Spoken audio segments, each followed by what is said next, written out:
Hello, Journey Church. Thank you for letting us in your home like you do every week.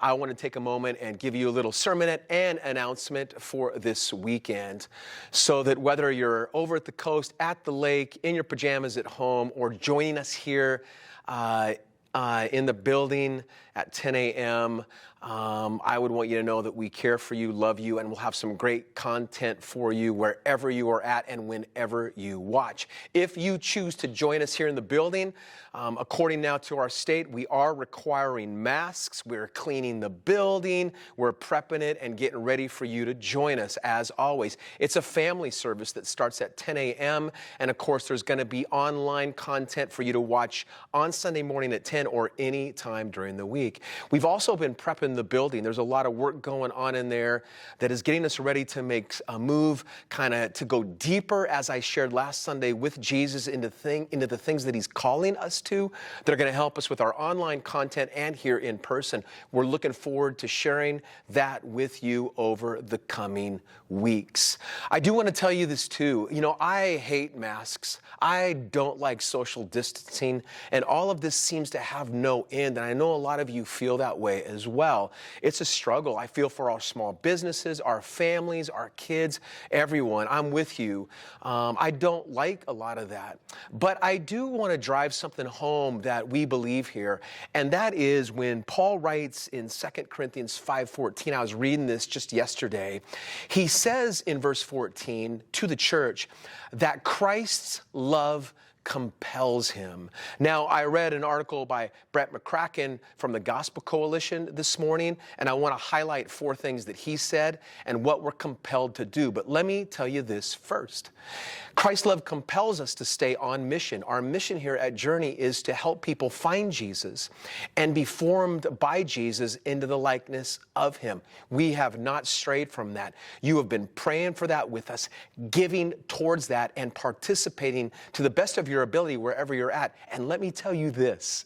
This is what's awesome. Sometimes I wake up and my perspective is gone, or I get upset about some new directive or some new requirement or request. But let me tell you this, God shakes me up for even Monday again, out of Sunday's service, someone who has never attended here, someone who watched online, gave their life to Jesus. That matters. That's what you're given to. That's what you're praying for. And that's why we serve. And then it compels us to do even more, even do things that I'm not too happy about.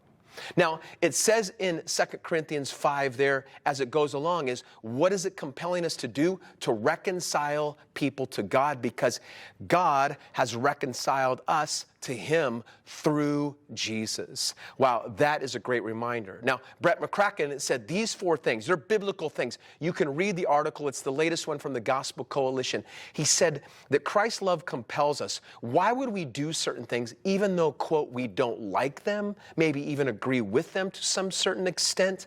As a Christian, these things that I do, they are formed or played out through my identity in him. And so in light of all that, it drives me to this. Number 1, it's to love my neighbor. So something that God says in Matthew chapter 22 about loving our neighbor and the priority of that and what he does in that, wow, that drives me. That love for others compels me to do things that maybe I don't like or I have to sacrifice in for the greater good of the people that God wants to reconcile back to him. And as far as us, help people find him. 2, it's to respect authority. This is a tough one for a lot of us. I get it. But in Romans 13, 14, these places, it talks about that, where we do certain things because we want to be a good witness to our community. And so as followers of Christ, we choose to respect authority that God has laid out and then in turn deal with it as we go along. It's tough. I get it. But it is a mandate by God that he has given us there. And then 3rd thing is to honor one another when we gather. So certain things we do, this is found in Romans 14, like mask wearing or social distancing. Man, they have become more divisive in the church than something that brings us together. And they can. So a lot of it's perspective. A lot of it is how I look at it and just embracing it for a period of time not forever, to then share the gospel out of respect, but out of a way to honor one another when we gather together. We want to do that. We want to honor all people in all ways so that we can lead some to Christ. And that leads me to the fourth thing. That is this. He wrote in there, it's to use freedom for the sake of the gospel. This is 1 Corinthians 9. Paul lays out in chapter 8 and 9 of 1 Corinthians, he says, "For though I am free from all, I have made myself a servant to all, that I might win more of them." And he adds in chapter 9, "To the weak I become weak, that I might win the weak. I have become all things to all people, that by all means I might save some," to help people find Jesus, to help us stay on mission. "I do it all for the sake of the gospel, that I may share with them in its blessings." Now, Brett McCracken wrote this. I quote him, the end of his little teaching there. "There is such missional power in this posture.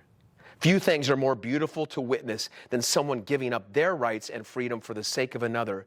Few things are more beautiful to witness than someone giving up their rights and freedom for the sake of another." Did you hear that? I said it twice. That matters. It's what Christ has done for us, and now we do it for others. Why? So that people will find Jesus and be formed into the likeness of Jesus by him. Thank you so much for all you do, all the way you love, you give, you pray. If you are not sick, and if you are willing and want to, come Sunday, and we will be together. But wherever you're at, man, you matter. Let's continue to make a difference. Bless you guys.